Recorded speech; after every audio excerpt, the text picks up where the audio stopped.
ये पार्टी में आजीवन अध्यक्ष बने रहे। जब ये उम्र से रिटायर होने की इनकी बारी आई तो पार्टी के लोगों से क्या कहा, देखो अगला अध्यक्ष हमारा लड़का बनेगा तभी पार्टी चलेगी।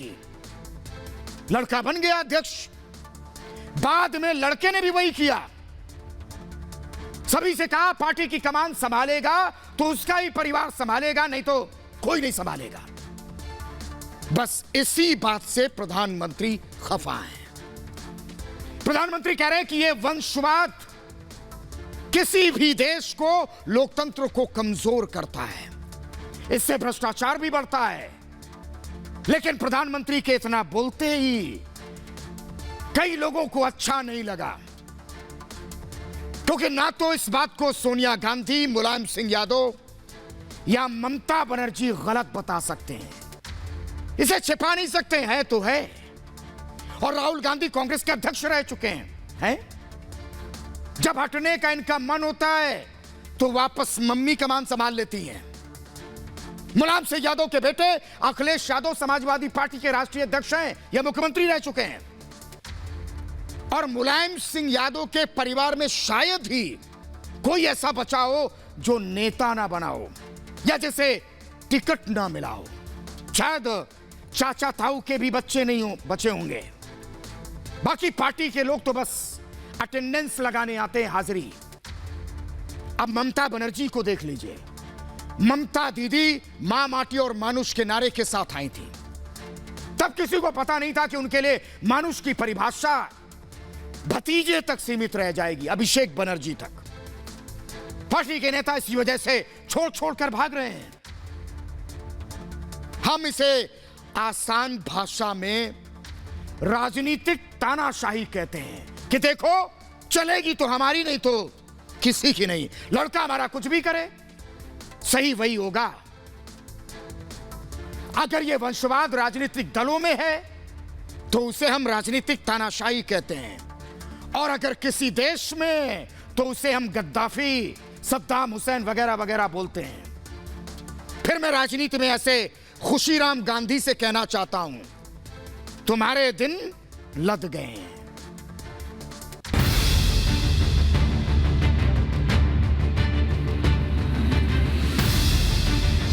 राजनीतिक वंशवाद पर मोदी प्रहार। राजनीतिक वंशवाद देश के सामने ऐसी ही चुनौती है जिसे जड़ से उखाड़ना है। राजनीतिक वंशवाद आज की तानाशाही। राजनीतिक वंशवाद लोकतंत्र में एक नए रूप के तानाशाही के साथ ही देश पर अक्षमता का बोझ भी बढ़ा देता है। राजनीति में सरनेम का क्या काम? केवल सरनेम के सहारे चुनाव जीतने वालों के दिन लदने लगे हैं। सियासत में वंशवाद का जहर। जब तक देश का सामान्य युवा राजनीति में नहीं आएगा, वंशवाद का ये जहर इसी तरह हमारे लोकतंत्र को कमजोर करता रहेगा। देश की सियासत में किस कदर वंशवाद घर कर गया है, किस कदर वंशवाद की वजह से दूसरी पीढ़ी को राजनीति में एंट्री नहीं मिल पा रही है, इस बात पर प्रधानमंत्री मोदी ने करारा प्रहार किया। पीएम मोदी ने वंशवाद के नाम पर राजनीति करने वालों का नाम लिए बिना ही पानी उतार दिया। पीएम मोदी ने वंशवाद करने वाले लोगों को पूरी तरह से धो डाला। प्रधानमंत्री ने किसी का नाम नहीं लिया, पर इशारों इशारों में सब कह दिया। पीएम का इशारा सबसे पहले तो गांधी परिवार की तरफ था। साथ ही पीएम मोदी ने ममता बनर्जी, मुलायम सिंह यादव, लालू प्रसाद यादव जैसे नेताओं पर भी निशाना साधा, क्योंकि परिवारवाद वाली राजनीति यही लोग करते हैं। पीएम मोदी ने दो टूक कह दिया कि इस तरह की वंशवाद वाली राजनीति करने से भ्रष्टाचार को बढ़ावा मिलता है, साथ ही लोकतंत्र भी कमजोर होता है।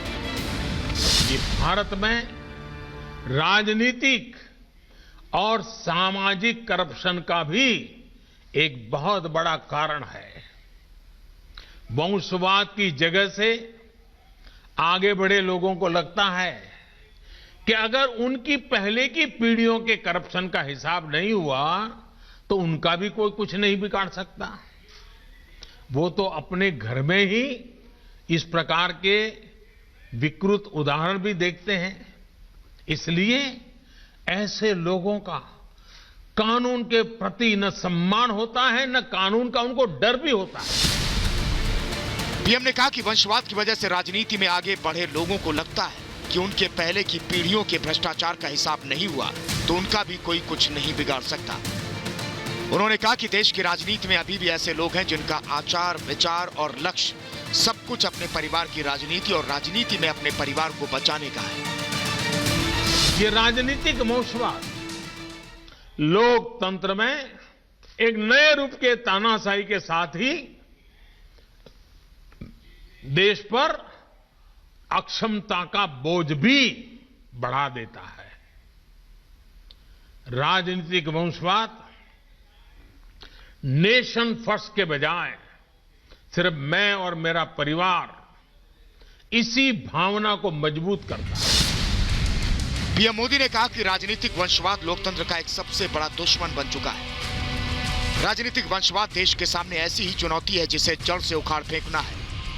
प्रधानमंत्री मोदी ने यह भी कहा कि केवल सरनेम के सारे चुनाव जीतना अब मुश्किल है और ऐसे लोगों के दिन अब लदने लगे हैं।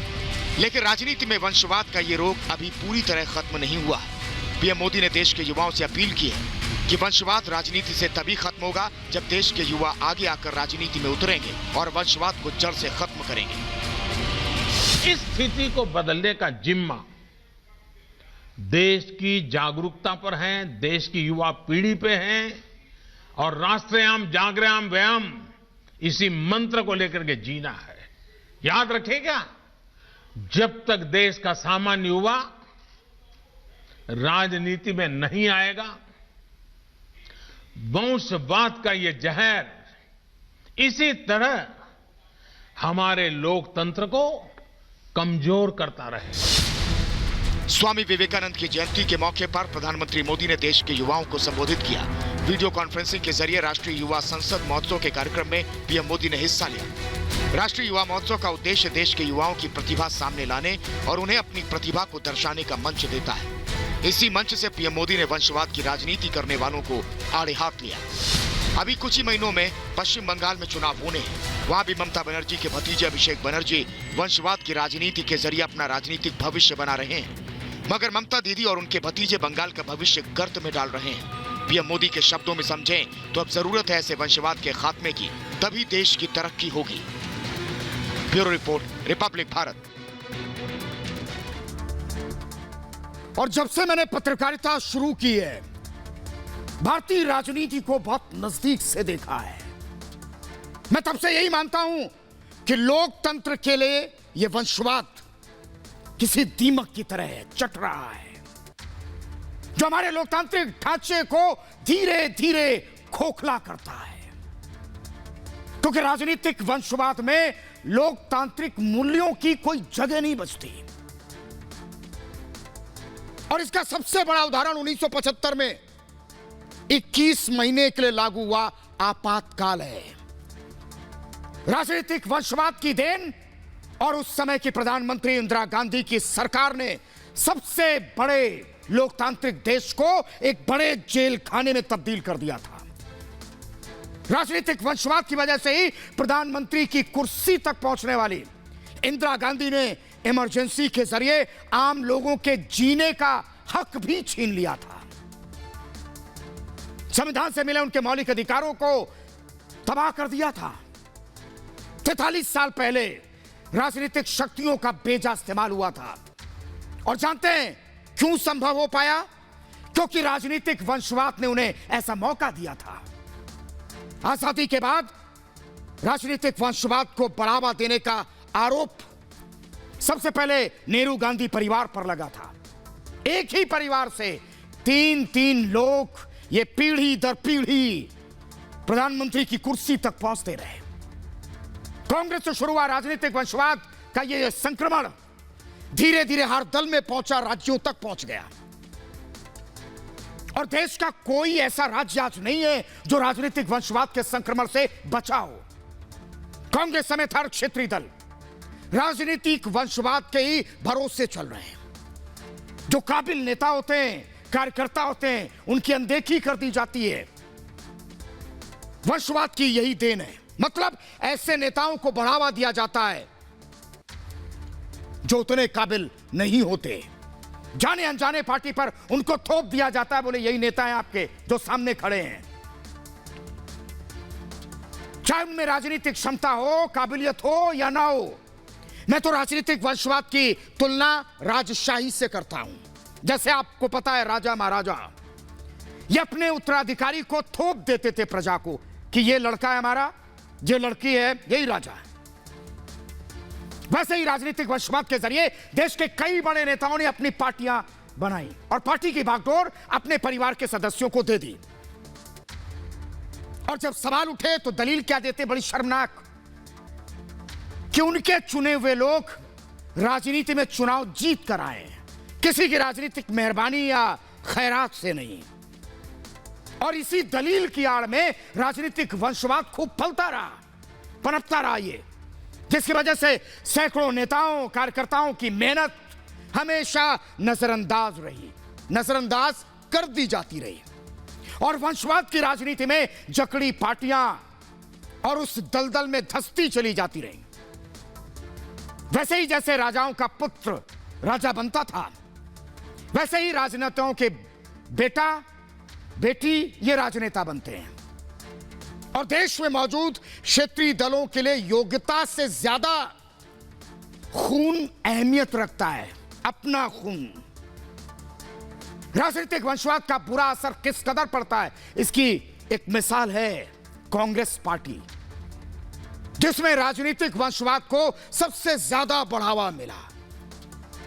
इस हद तक कि उसी वंशवाद की वजह से आज वो इतिहास के पन्नों में खोने की कगार पर है, क्योंकि एक ही परिवार का कब्जा है। कांग्रेस के नेताओं और कार्यकर्ताओं को साफ साफ संदेश है कि अगर पार्टी में रहना है तो गांधी परिवार के नाम की माला आपको जपनी है।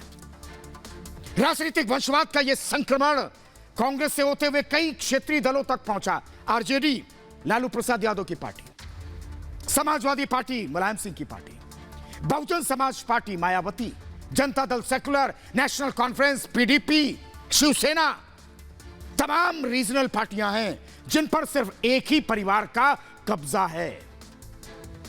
इन दलों में गैर पारिवारिक लोग, मतलब परिवार से अलग, चाहे जितने बड़े नेता हो जाएं, लेकिन राजनीतिक वंशवाद की बेल के आगे वो बौने रहेंगे, चलेगी नहीं उनकी पार्टी में। और इन दलों में चली आ रही वंशवाद की राजनीति ने तानाशाही को भी बढ़ा दिया। तानाशाही सिर्फ क्यों, सरकार बनने के मौके पर भ्रष्टाचार का खुला खेल, छूट मिल जाती है इनको, क्योंकि पार्टी की तरफ से किसी तरह के अंकुश का डर नहीं रहता कि कार्रवाई कर देगी पार्टी। घर का लड़का है, घर के सदस्य हैं, किस पर कार्रवाई करेंगे। राजनीतिक वंशवाद को बढ़ावा देने वाला ऐसा कोई दल नहीं है जिसके नेतृत्व पर भ्रष्टाचार और तानाशाही का आरोप न लगा हो। इस संक्रमण से बंगाल की टीएमसी भी अछूती नहीं है, जिसके सत्ता में रहते हुए बंगाल में भ्रष्टाचार, तानाशाही इसी का बोलबाला। और ममता राज में शारदा घोटाला, शारदा चिटफंड घोटाला, पता नहीं कौन कौन से घोटाले बचे नहीं। भ्रष्टाचार के आरोपों के अलावा टीएमसी राजनीतिक वंशवाद के आरोपों से भी घिरे। और वंशवाद की बेल के सहारे यहां भी एक युवराज ने जन्म लिया, जिसकी मौजूदगी और दखलंदाजी की वजह से चुनावी मौसम में दीदी के कई पुराने साथी 9-2-11 हो गए। और इनमें सबसे बड़ा नाम शुभेंदु अधिकारी, जिनकी अनदेखी एक नेता के तौर पर ममता के भतीजे अभिषेक बनर्जी के तौर पर हो रही थी। शुभेंदु अधिकारी को उनकी अनदेखी हुई और अनदेखी करते हुए ममता बनर्जी भतीजे अभिषेक की सलाह पर स्ट्रैटेजिस्ट पीके की सुनने लगी, प्रशांत किशोर की। यही घटना थी कि शुभेंदु अधिकारी नाराज हो गए। पुराने टीएमसी नेता उनके जैसे वो बागी बन गए, मजबूर हुए, क्योंकि दीदी ने किसी योग्यता के बिना भतीजे अभिषेक को ममता ने उत्तराधिकारी की तरह पेश करना शुरू कर दिया कि हमारे बाद यही है, जिसे महत्वाकांक्षी शुभेंदु और बागी नेताओं ने अपने लिए टीएमसी में एंड ऑफ द रोड माना और जिसके बाद टीएमसी के विधायकों का ही पार्टी से मोहभंग नहीं हुआ, बल्कि सांसदों, पूर्व सांसदों, पूर्व मंत्रियों, नगर पालिका चेयरमैन हो या पार्षदों, सबने दूरी बना ली ममता बनर्जी से। बीजेपी में वो शामिल हो गए। जिसके बाद इशारों में प्रधानमंत्री नरेंद्र मोदी ने राष्ट्रीय युवा संसद महोत्सव में यह जाहिर कर दिया। प्रधानमंत्री ने बिना राजनीतिक वंशवाद को लोकतंत्र का सबसे बड़ा दुश्मन करार दिया। इसे जड़ से उखाड़ फेंकने का उन्होंने आह्वान किया। इसलिए जरूरी हो गया कि हम आपको राजनीतिक वंशवाद के नुकसान जरूर बता दें। राजनीतिक वंशवाद के कारण नए लोग राजनीति में नहीं आ पाते हैं, युवा लोग। और सिर्फ यही नहीं, बल्कि वंशवाद लोकतंत्र को मजबूत नहीं होने देता। काबिलियत के अभाव में भी राजनीतिक वंशवाद की बैसाखी के जरिए नेता देश पर शासन करने लगते हैं। और इसी वंशवाद की वजह से राजनीतिक दलों में प्रतिभा की जगह अयोग्य लोग आ जाते हैं। उदाहरण कई हैं आपके सामने। राजनीतिक वंशवाद से पीड़ित पार्टी में नेताओं और कार्यकर्ताओं को समान अवसर नहीं मिलते। और इसके अलावा पार्टी में या पार्टी के बाहर ऐसी नीतियां बनाई जाती ताकि वंशवाद को बढ़ावा मिलता रहे। इसके अलावा वंशवाद की कमियों को छिपाए रखने के लिए दुष्प्रचार करना, चमचा तंत्र, धनबल, भ्रष्टाचार को भी बढ़ावा दिया जाता है। मतलब चलेगी तो इन्हीं की चलेगी, अध्यक्ष बनेगा इन्हीं के घर का बनेगा, बाहर से कोई नहीं, कितना भी काबिल हो। लेकिन कुछ लोग दलील दे सकते हैं कि बीजेपी में भी परिवारवाद के कई उदाहरण हैं। फिर यह समझना बहुत जरूरी है कि बीजेपी, कांग्रेस और दूसरे राजनीतिक दलों की तरह राजनीतिक वंशवाद के संक्रमण से नहीं जूझ रही है। वहां प्रधानमंत्री का बेटा प्रधानमंत्री नहीं बन जाता, यहां राष्ट्रीय अध्यक्ष का बेटा पार्टी अध्यक्ष नहीं बन जाता।